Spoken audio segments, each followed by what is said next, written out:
Hey, what's up, y'all? Back with another Why I Love Sneakers, and it's always really fun for me to do these kind of videos because I get a chance to talk about things that establish why I took the path that I took in creating two companies and not working for a big brand and not working for a different media outlet and being okay with the slow growth that I have on like YouTube. All of these different things stem from me attempting to do what is literally the impossible. And when I discover brands that are small and that are facing the same challenges that I faced in 2004 when I launched Show Shot, in 2009 when I launched Arch, when I see these things, it makes me write and I get excited, and it reminds me of why I really love sneakers at a time when everybody's going crazy about every drop that the big brands are producing. And that, if I wanted to engage people, I would simply write something negative about this brand or that brand. If I don't like to dwell in those areas, it slows down the growth that I have. But being able to bring attention to the things that explain why I love sneakers, that's enough. It's just an amazing thing. So, this article you see over here to my side, the difficult aspect of attaining recognition. PerryCo, Perry Company, shoes founder Brittney Perry is taking the road less traveled. And obviously, that's a Robert Frost poem, and that's an easy kind of, you know, comparison. But let's get into this, and I'm going to read some things to you guys, and we're going to go through this discussion. And hopefully, by the time I'm finished, you'll be like, you know what? I think I will give those shoes a try. Or you'll at least share it with someone who you think might appreciate getting a pair of shoes that are premium Italian leather and that look good and are stylish and perfect for date nights. Just check it out and let's go. It's hard for me to see new footwear and apparel companies and not discuss the difficulty in gaining website and media coverage, and being acknowledged in an extremely competitive industry. Footwear is difficult. When you've walked the road an entrepreneur is traveling, it's hard for me to distance myself from what I know a business is going to encounter. I know for the business, it's going to be a slow drive up a graded hill. PerryCo shoes, and I'm clicking over so you guys can see the brand over here. PerryCo shoes is basically walking into this super crowded marketplace. They've decided to enter into this premium tier of sneaker sales. And this is happening at a time when every brand is loaded with inventory and a lot of discounting is happening. And this discounting makes it very difficult for any brand that doesn't have a swoosh or a trefoil or an N logo. It makes it extremely difficult for any brand that's not those companies. In many instances, a new sneaker company has to begin by being digitally native. And what that means is it's an online brand solely. And that presents the first challenge, right? The product isn't readily available for purchase at a store. Sizing can be problematic, forcing the brand to take on expenses and shipping and returns. But these things are just hurdles, and it's not preventative to growth. It's simply a part of the process of moving towards the buy box for consumers who discover the brand. But how do you get discovered? How does someone find you? If the big sneaker blogs will not write about your company, how does a person discover who you are? I discovered the brand because I noticed something interesting with marketing and coverage of the Black Footwear Forum. And when I was watching the information at the Black Footwear Forum, I was looking at people's shoes in these videos, and all of the shoes were from premier brands. While I was expecting to see 99 products, I was expecting to see Somewhere in America, even Rock Deep. I was expecting to see black brands, but they weren't there because most of the people are already in the industry, and those people work for brands in the industry. So they were not wearing these black companies. But I saw this lady and she was wearing a white shoe. And I was like, yo, I wonder what shoes those are because that's not familiar. So I thought initially it was filling pieces. But then I started to read about the people who were in the picture. And it said the name of this lady. And I was like, well, let me look that up and see what's cracking with that. So I looked it up and I was like, all right, that's something I can write about. And I get excited. Like I said, if you go to the website and you go to like dope stuff I like on my page, you'll find a row of brands, just brands you probably never heard of, and little brands and medium-sized brands. And I love discovering this stuff. But this is when it really cemented to me who PerryCo Shoes was. I was like, well, what's going on? Who is this person? And I looked at it and I discovered that Brittney Perry worked with Quentin Q. Williams. And if you've been to my website, you've seen information on Q4 Sports. You've seen that information on Q4 Sports and how I've written about how that brand could really do some amazing things, but it's another small brand and it experiences the issues with a startup. But here is Quentin Williams, who helped Brittney Perry launch PerryCo Shoes.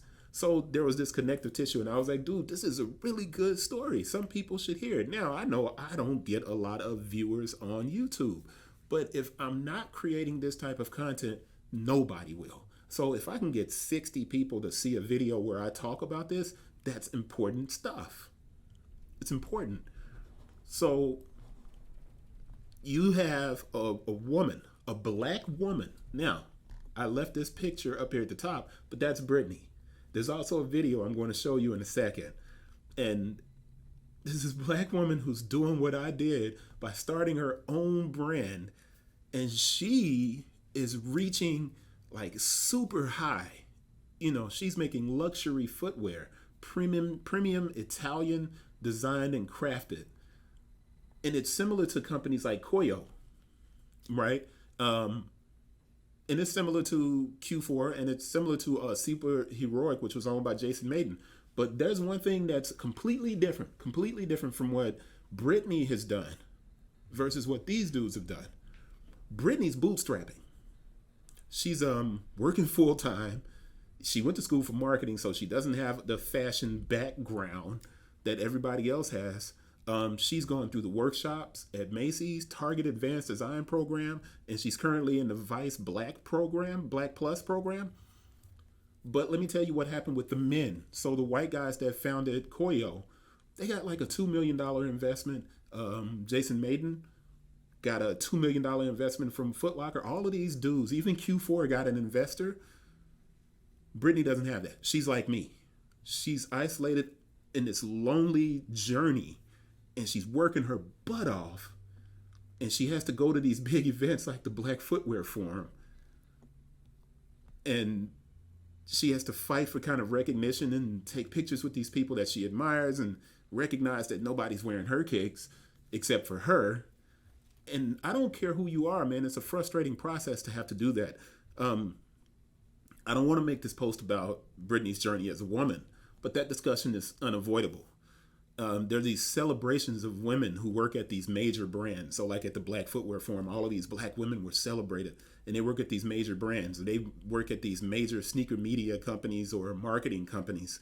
But I know from experience that what Brittney is doing is operating outside of the confines of a brand. And that requires a resilience that most people are terrified of ever having to experience. This is not diminishing the work being done by women inside of brands. It's not diminishing that work. It's simply saying, here's a sister who decided to start a company, and she's making these great shoes, these nice, simple, Italian constructed shoes, which are expensive to make, and she's fighting for it, but she will never get the same coverage that these more high-profile women at these big major companies are getting, because that's just not the way it works. And then she's being placed in a battle against a woman like Allison Felix, who started Sage, And if somebody's going to cover a woman, a shoemaker, they're probably going to cover Allison Felix because the story's prettier.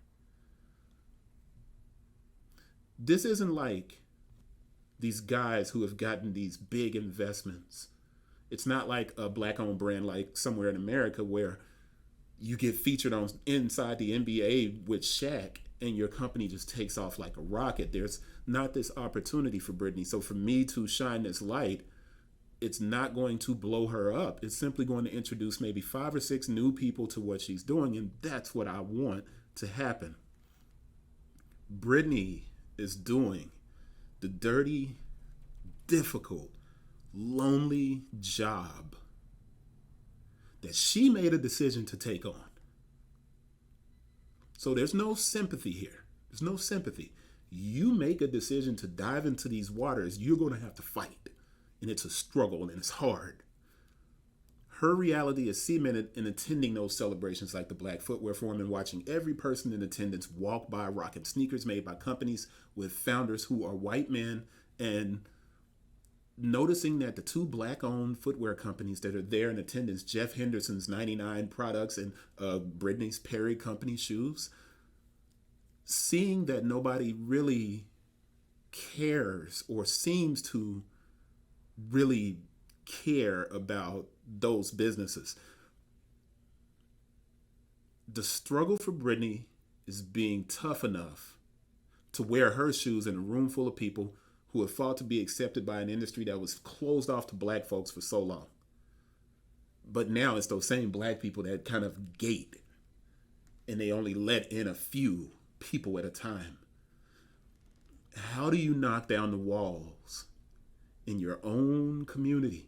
How do you knock down the walls held up by male privilege? How do you knock down the walls of white privilege without being off-putting to that demographic by celebrating your womanhood and blackness?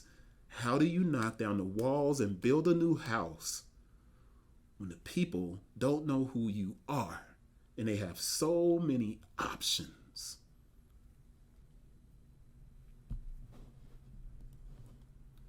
Let's meet.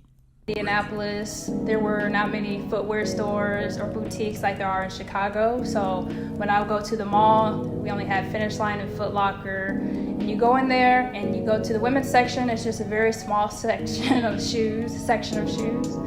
And the men's section, they have so many different options. So I would find myself wearing a lot of men's shoes growing up. It wasn't until a little bit later, after college, when I got my corporate job, that I decided that I wanted to start my own company. When I started making shoes, I was looking at other shoes as well that I drew inspiration from, such as an Air Force One or designers like Ralph Lauren. Those are more so classic silhouettes, classic designers that... Now, this video, I'm going to link down here in the description so you can go and check it out. And I know this video is running long. I hope you stayed with me the entire time. These are moments that you should, if you're an entrepreneur, if you're a young person looking at this, you should not support Brittney because of blackness and because she's a woman. You should support her because you want a nice, well-crafted pair of sneakers.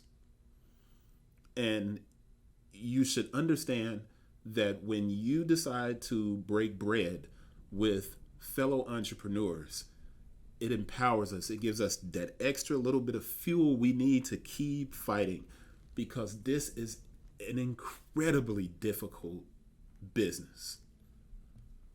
It's an incredibly difficult business. I commend Brittney for taking on the journey. It's hard. Don't give up. But don't hold on too long if it ain't working. But reach out to as many people as you can to try to get coverage. Don't get frustrated. Just know that you're always going to be up against the battle, and that you better be a prepared warrior. That's it. It's why I love sneakers, though. It's really why I love sneakers, man. These are the stories that matter. This is the good stuff. I hope you guys understand where I'm coming from. I'll see you on the next one. Peace.